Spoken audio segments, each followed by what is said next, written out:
Bien, buenas tardes, alumnos. Seguimos con la 12ª clase de Historia de América sobre el Tahuantinsuyo, de la tercera parte. Corresponde a la unidad 2 de la conquista hispana, describir la situación y el estado de las sociedades nativas antes de la conquista. Luego de haber descrito cómo se conforma el Tahuantinsuyo, cómo se legitima la acción imperial a través de la historia. En el caso analizado, los llamados mitos del origen y de la creación imperial, ¿sí? El mito civilizatorio de Mama Ocllo, luego el mito fundacional de los hermanos Ayar, y luego el mito del inicio de la elección de un destino manifiesto del pueblo inca en el mito de la guerra contra los chancas. Lo que le sigue a esta parte de la legitimación imperial es cómo se constituye el Tahuantinsuyo. Sería denominado acá exaltación y caída de los incas. Bien, en la constitución imperial del Tahuantinsuyo, el imperio de las 4 regiones, la costa peruana del actual Perú, que sería el Chinchaysuyo, ¿sí? El Contusuyo, toda la zona serrana de la sierra peruana, ¿sí? El Collasuyo, los reinos altiplánicos, finalmente el Antisuyo, la zona selvática. Son las 4 regiones. ¿Cómo se constituye imperialmente? Bueno, desde Pachacuti en adelante, se iniciará un rápido, y es la rapidez y la profundidad histórica es muy controversial, porque una cosa es hablar de una profundidad histórica de un par de cientos de años, como se supone, y otra cosa es hablar de varios miles de años, porque a menor cantidad de años, menos legítimo es el gobierno de los incas. La evidencia arqueológica constantemente está llevando la fecha hacia un poco más atrás, pero hay cierto consenso en considerar que la expansión inca no tiene más de 200 años en toda la región sudamericana.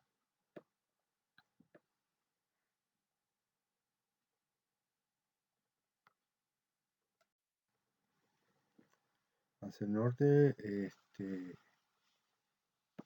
fue una de las primeras expansiones en lo que luego se va a constituir como el Chinchaysuyo, costa y sierra del centro y norte del Perú. El Cuantisuyo es la primera en la conformación en torno al Cusco, desde Ica hasta Moquegua. El Collasuyo son los reinos altiplánicos y comprende hasta el noroeste argentino, teniendo bien en claro que el noroeste va a ser una especie de frontera o periferia del imperio. Finalmente el Antisuyo es en una frontera que la resistencia guaraní en el sur y en otras regiones de los yungas en torno a La Paz y así sucesivamente. No es una frontera que los incas deciden, sino que es una frontera constituida a partir de la resistencia de los nativos selváticos de toda la zona pedemontana y selvática, la llanura y las pampas hacia el este.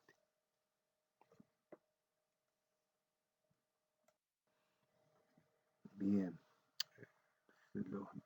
las distintos tipos de fuentes que vimos en la primera clase nos permiten reconstruir 2 grandes series de incas, una serie histórica, una serie mítica, porque no sabemos muy bien si refiere a sucesiones de épocas y tiempos o a existencias reales de gobiernos políticos de incas. Desde el primero, Manco Cápac, el creador, el civilizador, hasta Viracocha, el último inca, que ya analizamos en el mito de la guerra contra los chancas, es el padre inca que termina de constituir a los incas como un pueblo civilizado, pero no inicia la expansión imperial. Luego sigue toda una serie de incas históricos acerca de los cuales por las fuentes se podría establecer cierta datación. Pachacuti, Inca Yupanqui, Topa Inca, Huayna Capa, Huáscar y hasta el último Atahualpa. Luego le siguen otra serie de incas títeres instalados por los españoles y finalmente los incas del estado neo-inca de Vilcabamba, que es cuando ya es derrotado el Tahuantinsuyo y una línea de los herederos del imperio huyen hacia el Antisuyo, hacia la zona selvática, y ahí instalan un nuevo estado inca, pero ya va a ser solo un reflejo del anterior estado inca y cuya existencia va a tener que ver más bien con que los españoles permiten dicha existencia más que una resistencia con posibilidades de éxito en el sentido de restablecimiento de la situación anterior.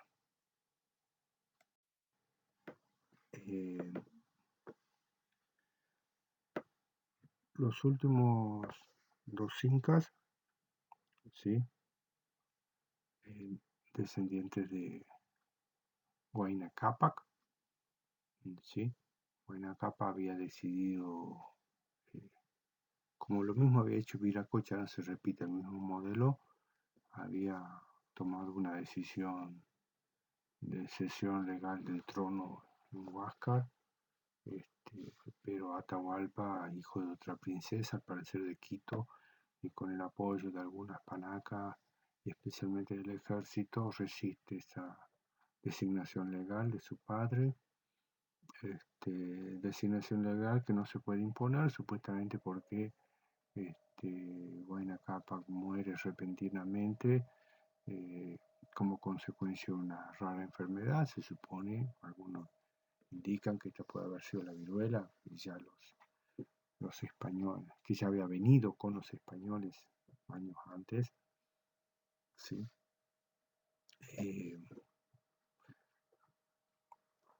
Esta circunstancia sorpresiva evitaría que el Inca pudiera imponer a un heredero legal y genera un conflicto entre los dos hermanos, Atahualpa y Huáscar, y en ese contexto de una reciente victoria de Atahualpa es que los españoles invaden el Tahuantinsuyo, aunque casi inmediatamente Atahualpa ordena asesinar a su hermano de manera estratégica, porque suponía de manera correcta que los españoles, que los conquistadores, que los invasores iban a apoyar a su rival.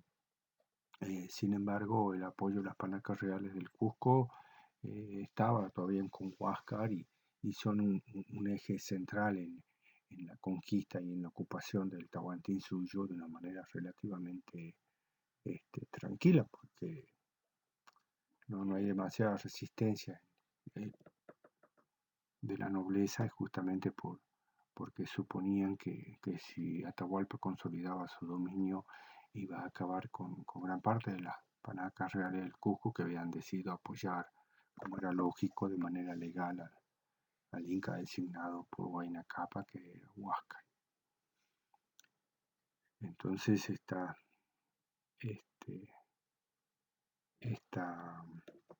decisión, esta guerra fratricida, incide notablemente en el éxito de la conquista española. Sí, sí. Respecto de guerra fratricida hay que tener en cuenta que se refiere a un sistema de sucesión imperial, ¿sí? Muy común en otros imperios, como puede ser el Imperio Romano, ¿sí? no es una guerra civil, sino que es un sistema de sucesión imperial en el que el más apto hereda el poder. Entonces, como consecuencia de esta guerra fratricida, en un contexto de crisis, una coyuntura de disputa y de herencia del cargo, los invasores españoles van a aprovechar esa coyuntura y se van a encabalgar sobre el Tahuantinsuyo. Ese encabalgamiento, entre otras cosas, tiene que ver con la forma de constitución del imperio inca, de Tahuantinsuyo. Hay distintas interpretaciones, si bien en un primer momento se pensaba y se le atribuyó a la constitución del Tahuantinsuyo la característica de generación imperial a través de una guerra de conquista, similar a otros imperios.